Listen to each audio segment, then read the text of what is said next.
Assalamualaikum warahmatullahi wabarakatuh. Jumpa lagi ya di channel dari LRM, channel yang berusaha membangkitkan minat untuk melestarikan budaya Jawa yang ada dulu. Semoga dengan sedikit wawasan yang saya miliki, minimal menambah wawasan ataupun bahkan memacu minat kaum muda terus untuk melestarikan budaya Jawa agar orang Jawa tidak hilang Jawanya. Yang ingin saya bahas untuk pertemuan ini adalah keris Omyang Jimbe. Kadangkala saya pun bingung, saya pun bingung dengan yang namanya keris Omyang Jimbe. Karena keris Omyang Jimbe itu kalau dalam pakem keris itu penyebutannya dapur putut kembar, jadi bukan keris Omyang Jimbe. Tapi di dalam masyarakat malah banyak yang keris Omyang, ada katanya Omyang Jimbe, Omyang konotasi ada yang pindah beras, ada Omyang taki dan lain sebagainya. Tetapi kalau di Jawa Timur di Jawa Timur terkenalnya namanya Omyang Jimbe untuk wasilah untuk berdagang dan lain sebagainya itu. Tetapi kalau dalam bahasa pakem itu namanya dapur putut kembar karena ada kayak ornamen dua gitu ya. Kalau dua namanya putut kembar, kalau satu namanya pitut. Saya alhamdulillah mempunyai beberapa keris Omyang atau dapur putut kembar. Nah ini ya.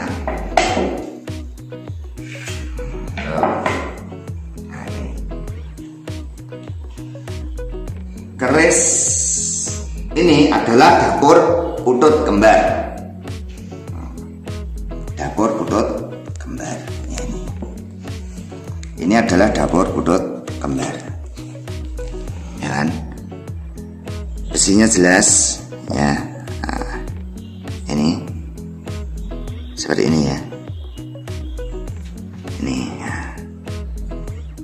Ini sudah rusak karena usia ya, artinya rusak karena usia itu begini.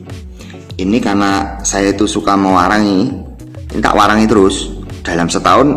Dulu kan karena masih saya warangi terus, akhirnya aus ini kecil tipis ini.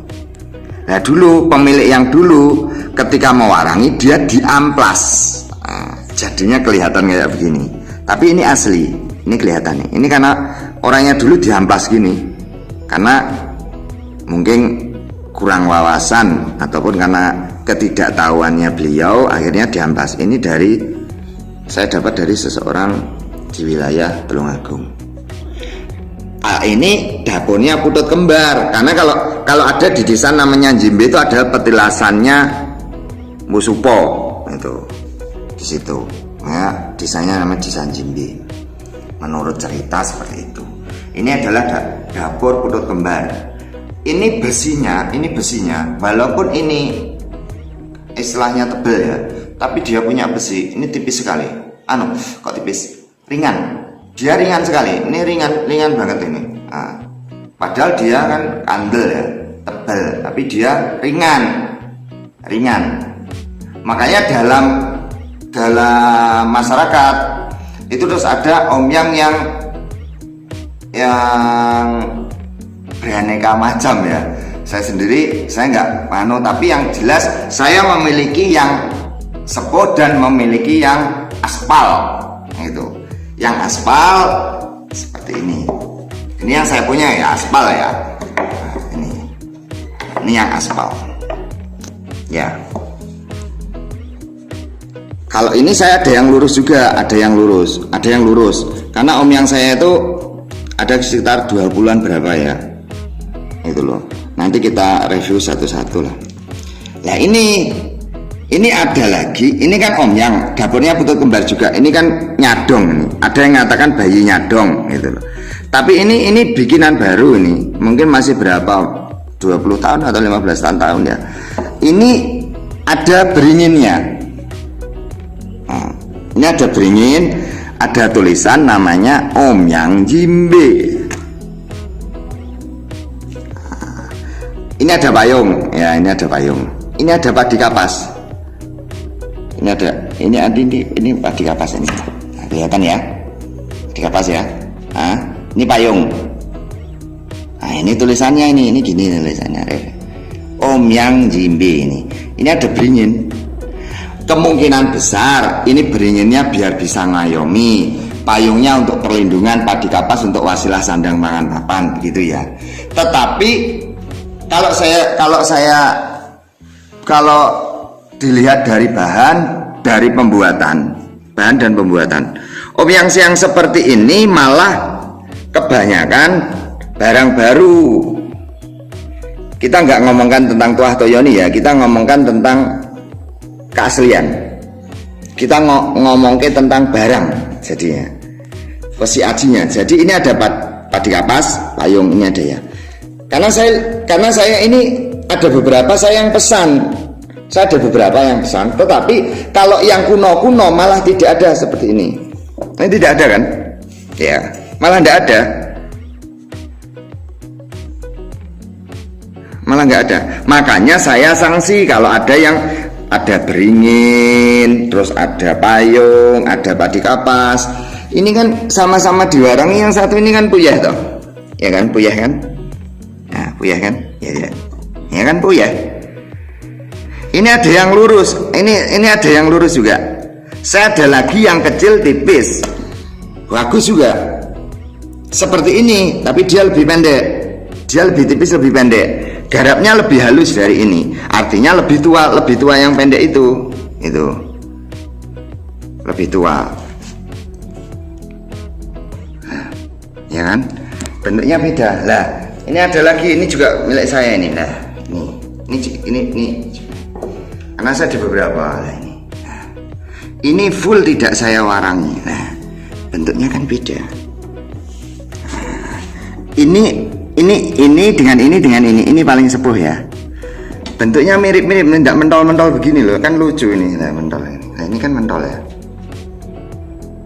Ini STW, tapi kita kan ngomong ini STW, bahkan ada produk Kamardikan yang baru bahkan lebih bagus. Tapi kan kita ngomong kayak barang ya. Kalau Kamardikan bukan berarti tidak beryoni, tidak bertuah atau tidak gimana. Kita jangan lihat itu dulu, karena tayuh pun ada banyak.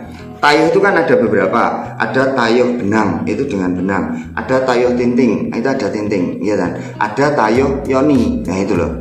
Kita ngomongin barang dulu, kalau barangnya sepuh, insya Allah barang yoninya pun akan bagus. Pengertian pusaka begini loh, sekarang keris itu ada keris yang koden, sekarang keris koden dengan keris yang sepuh. Nah, keris koden itu katakan harganya 1 juta, 2 juta, 3 juta. Ya, ini keris koden ya. Sama kerisnya, tapi kan tuahnya beda. Dari segi sepuh juga beda, gitu loh. Sekarang gini, motor pun katakan kita motor yang RC 100 itu dengan motor Tiger dengan CBR, sama-sama sepedanya, tapi kan harganya lebih mahal.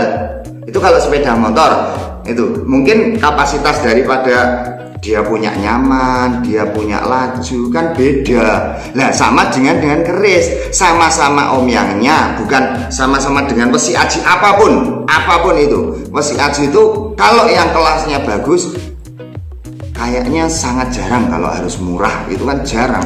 Makanya kalau cari barang jangan cari yang murah. Kenapa? Satu, karena biasanya para penjual itu akhirnya mengikuti permintaan pasar, cari barang yang murah gitu, merasa sepuh. Akhirnya kan, ya sekarang kalau orang 2 juta katakan cari barang sepuh kan ya longko gitu loh. Longko, karena saya ini koleksi dari SD. Saya koleksi dari kecil, jadinya saya tahu. Dulu keblondrok barang prosesan, sekarang alhamdulillah gitu loh. Semakin paham, makanya dilihat dari seperti ini kan jelas ini. Nah, jelas. Jadi jangan lihat keris itu, jangan lihat wah aku untuk sengkelat murah, wah aku gini. Mungkin sama-sama sengkelatnya, tapi kan beda gitu loh. Nah ini kan benar beda ini. Ini garap sepuh banget ini. Nah ini garap sepuh banget. Wingitnya kan beda. Ini wingitnya kan beda ini. Ya no. Ini kan beda. Oh, kan beda. Gitu loh. Masa namanya aja wesi aji, wesi itu besi, aji itu berharga. Masa wesi aji kok barangnya barang koden yang kita istilahnya, kalau keris koden atau keris yang kamarjikan pun saya ada, tapi untuk pelengkap koleksi atau untuk bahan perbandingan. Tapi kalau keris yang sepuh itu sekarang orang-orang desa pun kalau kita mengatakan nganu keris sepuh biasanya nggak dialih rawatkan atau dimaharkan. Kenapa? Karena untuk hiasan sebagai wasilah, kadang peninggalan orang tua untuk melestarikan gitu ya. Nah ini kan jelas ini puyah banget toh ya. Dapurnya Om Yang Jimbe itu terkenalnya di Jawa Timur. Kalau di Jawa Tengah dan lain sebagainya, kalau menurut Baku Pakem dapurnya pidut kembar. Ini kalau satu namanya pidut ya. Ini ada, saya ada. Nah satu pidut. Dan ini tidak ada ornamen seperti ini ya. Makanya ornamen ini hampir saya temukan di keris yang STW kamarjikan. Tapi kalau yang benar sepuh saya belum pernah. Karena saya ada banyak, belum pernah menemukan yang ada katakan biasanya bawah beringin ada tulisan Hono Coroko Om Yang Jimbe, terus nanti ada payung, ada padi kapas. Kemungkinan itu dibikin oleh dibikin sebagai perlambang atau filosofinya mungkin ringin untuk perlindungan, ringin untuk mengayomi keluarga kelasnya ya. Terus ini payung untuk perlindungan keluarga, terus sandang pangan papan gitu ya. Tetapi kita harus tetap ngomongnya bahwa keris yang khusus yang saya miliki ini, yang seperti ini adalah mudah gitu. Oke, mungkin sedikit yang bisa saya sampaikan bisa menambah khasanah dalam berkerisan Nusantara, menjadikan semuanya paham tentang barang.